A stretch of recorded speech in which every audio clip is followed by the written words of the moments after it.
Hey, Yay. itchy. Hey, Yeah, whoa. That's how we're going to start? Itchy? yeah. I'm always itchy. Live from your CEO's second beach house. It's yet another manic Monday edition of Business Pants, joined by the Lord of Analyst Holes. Fresh off the highway, Matt Moscardi. I'm actually fresh off the highway. I just dropped my kids off on the highway. In today's bingo card called August 14th, 2023, Top 10 Sexy Monday Stories and BM of the Week. Yeah! Woo! And that is Board Member of the Week. And you know what? We have a sponsor for our BM of the Week Who's this that? week. FreeFloatAnalytics.com. Matt, I use freeflowanalytics.com. I used it probably 25 times this morning putting together the pre-production notes for our show. So I use it. You know, it's I use that. I use MSCI. I don't actually have access to anything else. But those are the two things I use a lot. You know what's a little bit funny is that you thought some of the data on freeflowanalytics.com was wrong, and so you and I went and tried to go research it. I didn't say it was wrong. Well, you were questioned suspicious. something, yeah. You were suspicious of it, and it turned out to be right. Go to freeflowanalytics.com, sponsoring the show today. Sign up. There's a free login, and you can get all sorts of board member data. And they're sponsoring the BM of the Week this week. Yeah, pay attention later in the show that when we talk wonderful? about Kraft Heinz, because there's some interesting things you can learn from our Yeah, platform. it's wonderful. Thank you, freeflowanalytics.com, for your continued support. And by the way, before I get started, Matt, when I ask a question, when I say something like, why would this person have this amount of influence, that's not, I'm not suggesting anything is wrong. You're just highly defensive. I just said why. I just said why would.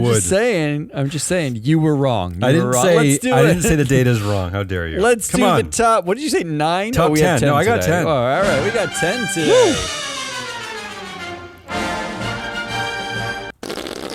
And I don't even talk about any of our least favorite people. I don't talk about Vivek. I don't talk about Elon. I mean, this is beautiful. But you just ruined it just now. Come on, let's go. This second. No, in no particular order. Sam Bankman Fried. What a great name for an idiot in jail. Is being sent to jail, Matt, after a judge revoked his bail over alleged witness tampering.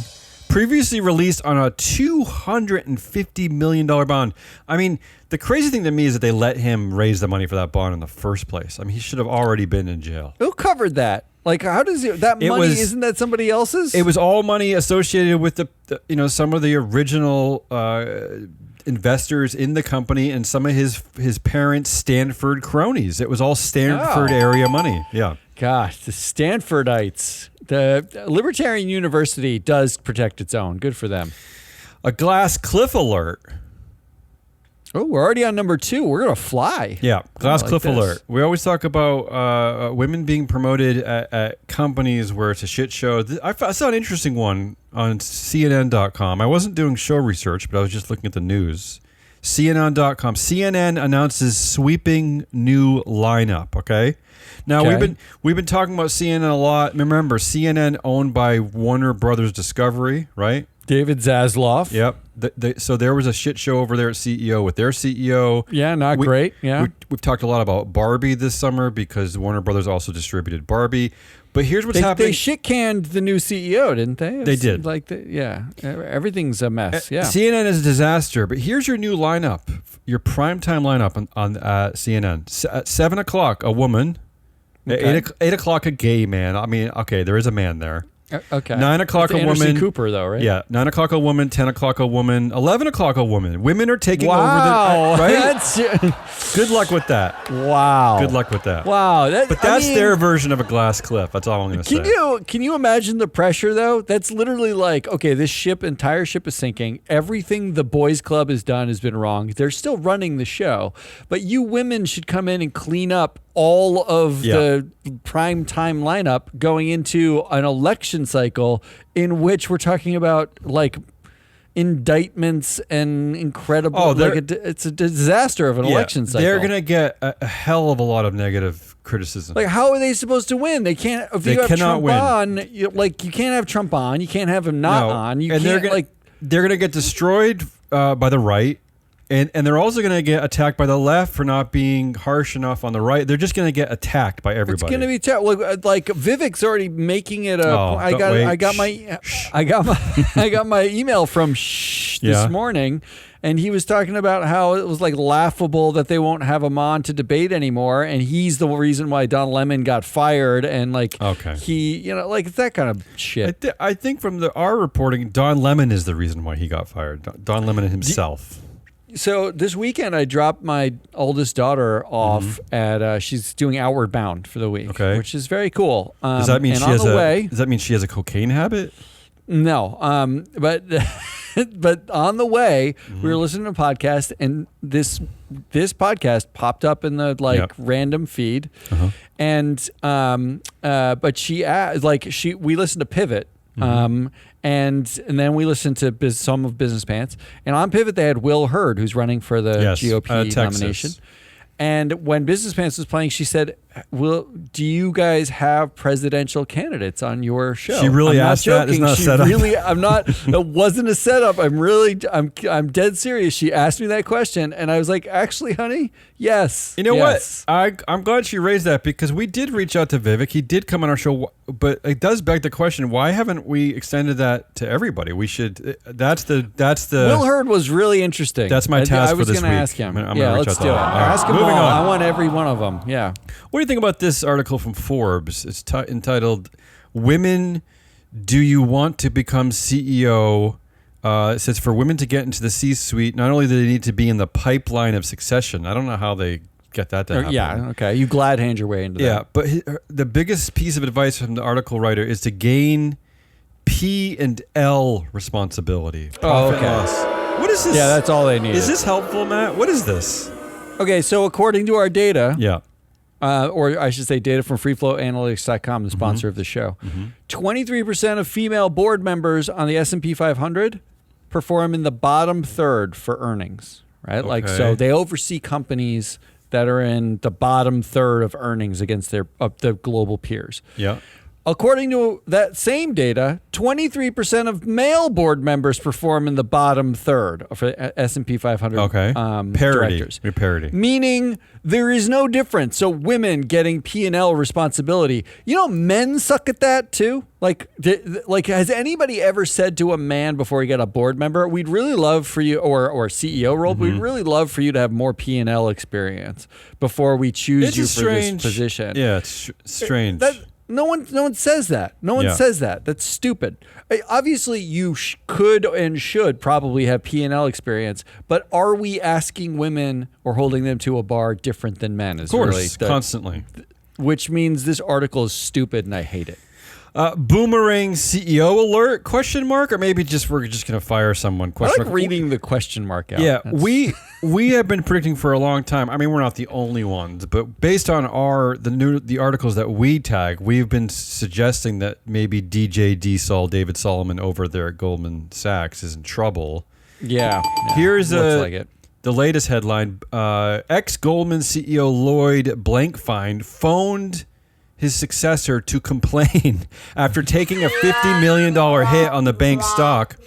So Lloyd offered to give D-Sol more advice and floated a return to the company, according to the New York Times. So he was floating his own boomerang. Get out. Yeah. He's Igering. But didn't we, I think we talked about that. We thought that this would be a great boomerang opportunity for Lloyd. So the New York Times is basically reporting that we were correct. Yeah, well, that's not shocking that we were correct. Oh, okay. Thought you said it was shocking. But it is shocking that he would want any piece of this. Why But not? Blankfein wants to come back. Yeah, why not? I mean, does boomeranging really ever work? Well, it works. It works as far as the stock granted to you to come back. Yes, you get more of it. Right. That's well, true. you get a big golden hello or whatever it's called. Hello again. What would that be? Paul Hudson. Golden hello again. I think Paul coined that. Golden. Oh, Paul Hudson of the Great S Gauge. Go check out their data. I think this is a horrible idea. Is what I think. I think it's a horrible idea. Grindr employees. Grindr is a publicly traded company, Matt. I know. Grindr employees working from home were given 2 weeks to decide to move across the country to work in person or lose their jobs. The company's employees are suggesting that it could be retaliation for trying to start a union.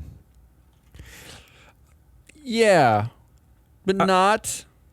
Grindr's an interesting case. Also? Yeah, they said okay. not. Okay. I mean, I don't buy that it's not a.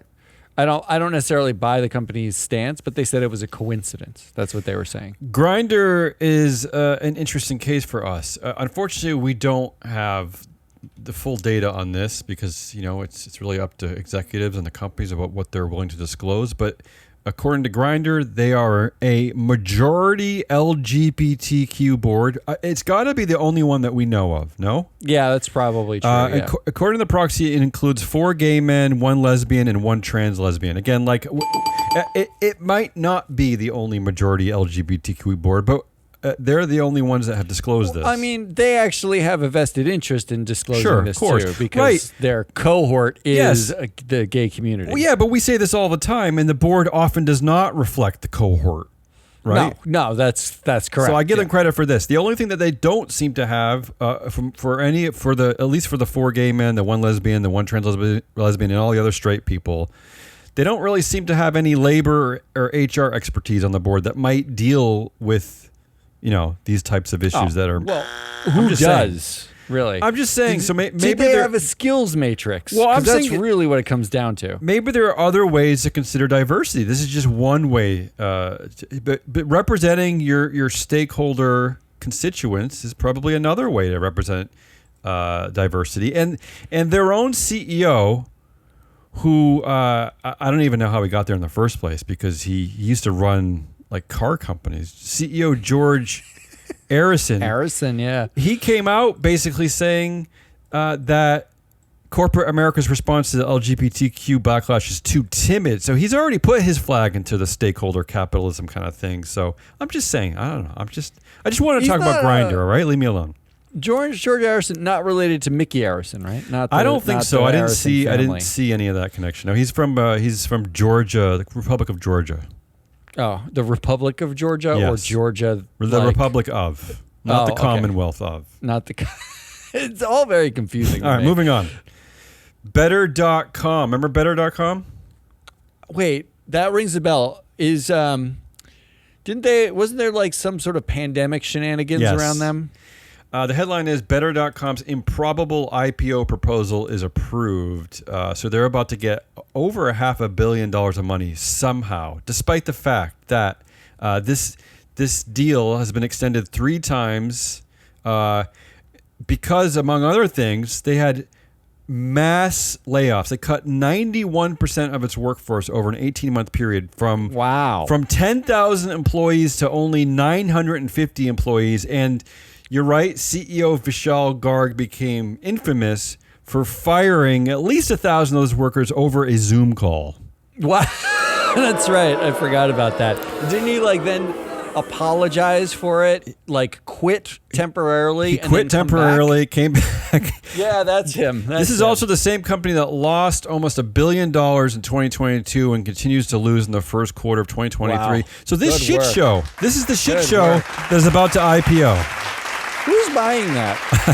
I don't know. But it's going to end up on an index somewhere, and everyone's got to buy it. That to me is the big underlying joke, right? Yeah. If you can IPO and get a bare minimum amount of shareholder support, and I'm sure they're going to dual class this somehow, or I haven't seen the S1 or the registration statement yet, but I'm guessing they're going to give the founder control, and there'll be some sort of control arrangement. Then investors who have bought an index will have to own this, and they won't have the right to vote. They just have to sit on it and let the CEO fire everybody via Zoom, leave and come back, and then fire everyone some more. He fired himself on Zoom. That's the thing that makes me probably the most pissed off about the anti-ESG movement is that you're right. Once a company becomes publicly listed, right, is traded on the exchange, then you kind of have to. We're not allowed to do any ESG stuff anymore, so you kind of have to just sit there and deal with it, right? If it's in your index, you're stuck, right? You're stuck. Yeah. All you can do is vote if they allow you to vote, and most don't allow you to vote anymore. But what we're being told from the geniuses over at companies like Strive Asset Management is that you're only really allowed to vote against people if A, they're a woman, B, they mention the word ESG in the proxy, or C, there's a racial equity audit of some kind. Those are the only things that are bad, I think. Right? Shouldn't Strive vote entirely against the board and management of Better.com because they have not demonstrated financial excellence in any way, shape, or form? No excellence. Like any company that is actually pre-revenue, effectively, or pre-profitability, that has gone public, should get unanimous votes against from Strive. Not to mention that cutting 91% of your workforce over an 18-month period, that has to be the opposite of excellence. No, isn't that in the dictionary? Doesn't it include that? Yeah, I think there's a picture of anti-excellence right there. And by the way, I don't want to get on a rant about Strive Asset Management, but I am getting a little sick of one thing. They constantly position themselves as an anti-ESG company, but they are square in the center of ESG. They are absolutely an ESG company. They use ESG data to support all of their anti-ESG theories. Yeah, of course they do. But they can't. Yeah. My problem is they're inconsistent. So, like, they did in fact vote at the Uber meeting in May of 2023. They voted against approximately half of the directors, but not the other directors who are also responsible for the company not being profitable, right? Like, it wasn't like they vote against all of them. Well, they will vote against. Joke. They use ESG. They are effectively ESG, saying they're not ESG. Their internal memo came out saying they like we're too political, and they don't even really vote for excellence, which is what they say they do. I should hate to break it to you. Once you go into the proxy and do a keyword search for the word ESG, for the acronym ESG, and then make a decision based on that, voting against all the compensation committee members because the compensation policy talks about ESG, you are effectively an ESG analyst. That's all. Sorry, you just did it. ESG analysts are not. Correct. We're not biased in either direction. We're just. That is correct. You are. Yeah. ESG. Yes. I'm moving on.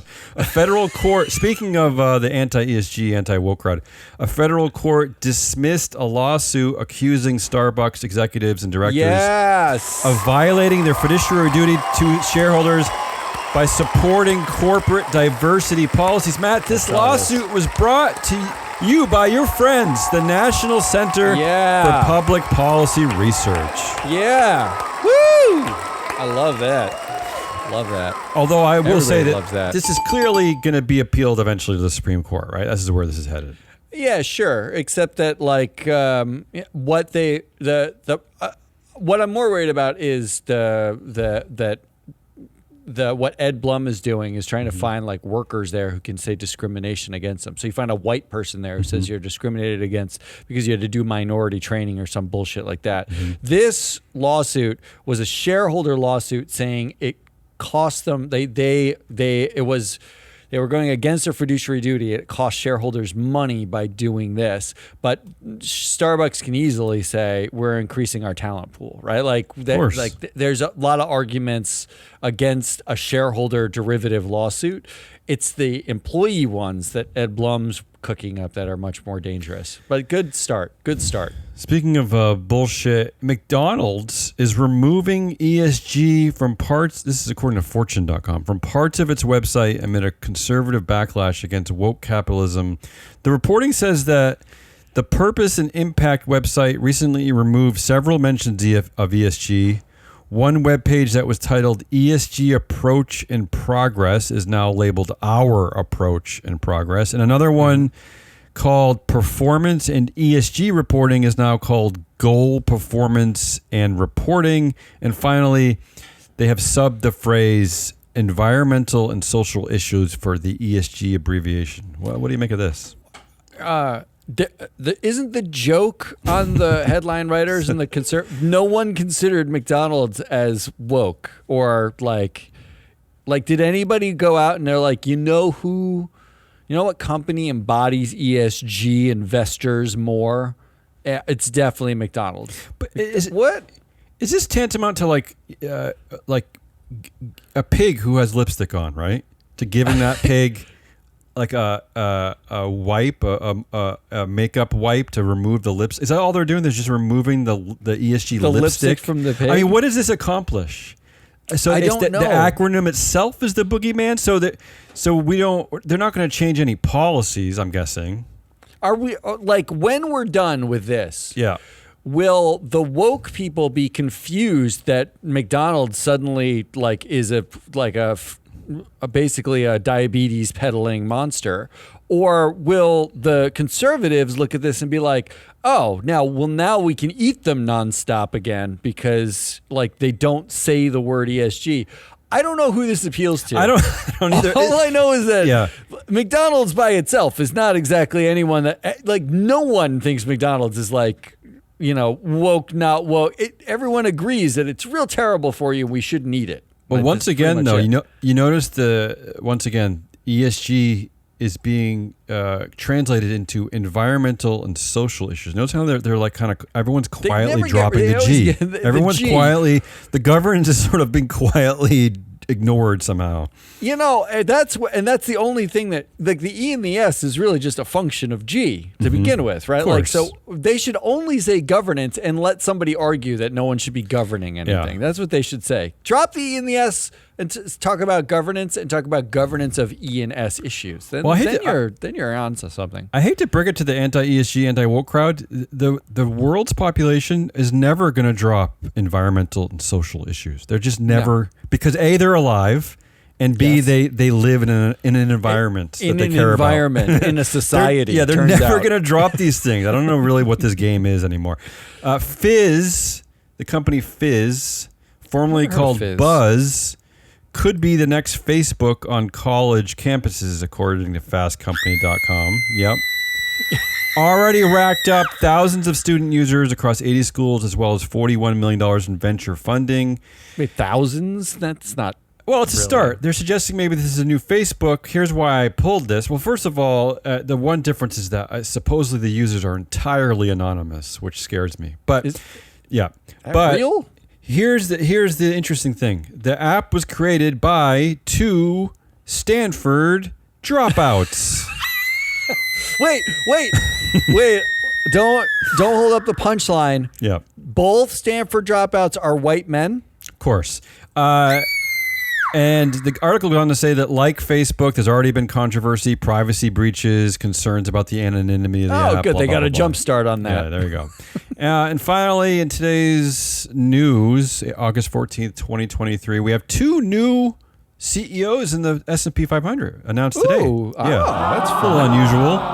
Yeah, 2 in one day. First, PayPal announces that Alex Chris will become the new CEO in September. He's replacing Dan Schulman. Now, Schulman controls 22% of the board influence, according to Free Flow Analytics. He actually will be stepping down from the board at the 2024 annual meeting. So, he's got a while.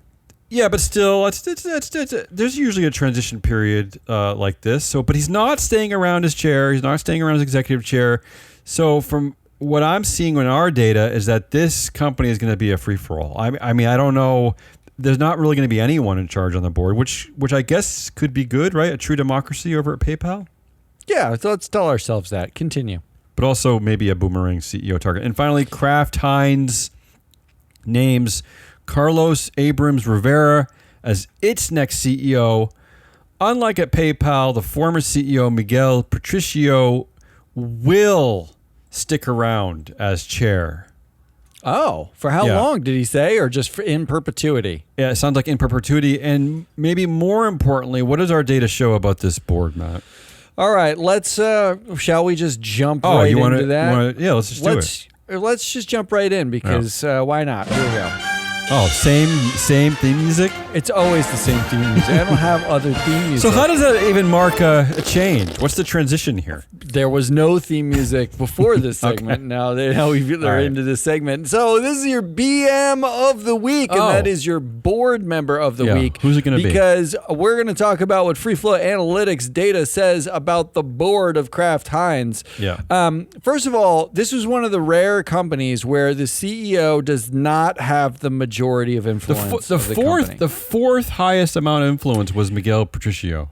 That's correct. So we're talking about pretty low, which means this is it would be glass cliff if there was such a thing here, but this is very boomerangy, or what do we call this? A recyclable CEO? These are fungible CEOs? I think, I think more importantly, this is like a couple of old dudes who can just control things and do what they want. I think we call this a plug and play CEO. So let's send out a big congrats to Carlos Abrams Rivera, who's coming into possibly the most plug-and-play CEO role. And that is because there are three other people, but two that I want to talk about, and one that I'm most interested in, who have the majority of influence on this board. Yeah, 61% between the two of them. The two board members with the majority of influence are Greg Abel, and if you recognize that name because he is a Warren Buffett, Berkshire Hathaway acolyte.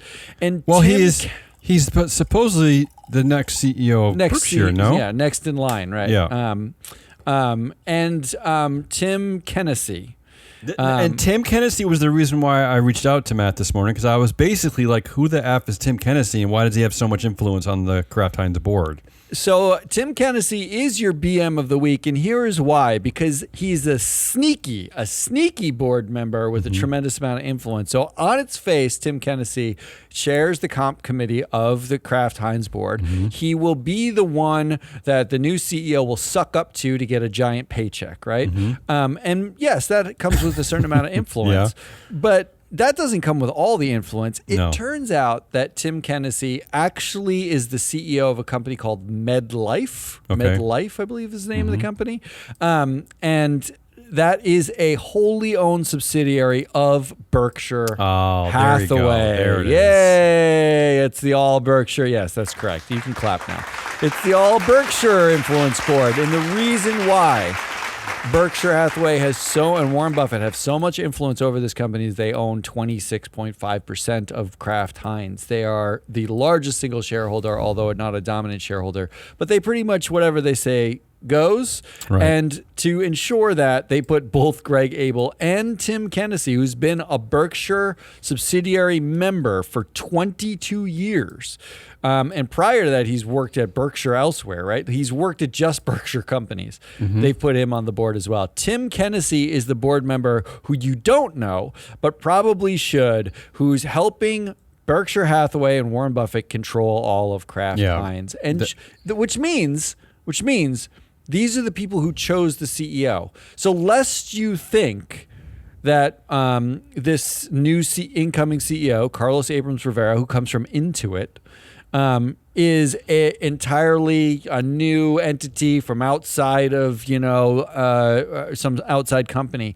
It was entirely chosen by two people who work for Berkshire, who owns 26.5% of the company. This is the part of our data, the free flow analytics data, I love the most, because there are these sneaky companies like Kraft Heinz where they are effectively controlled companies. Because with your 27% holdings, Berkshire, you're already having just an incredible amount of influence, right? You basically control every vote, but that you also need to put on two people on the board. One being the next CEO of Berkshire is basically cementing your control, but you don't.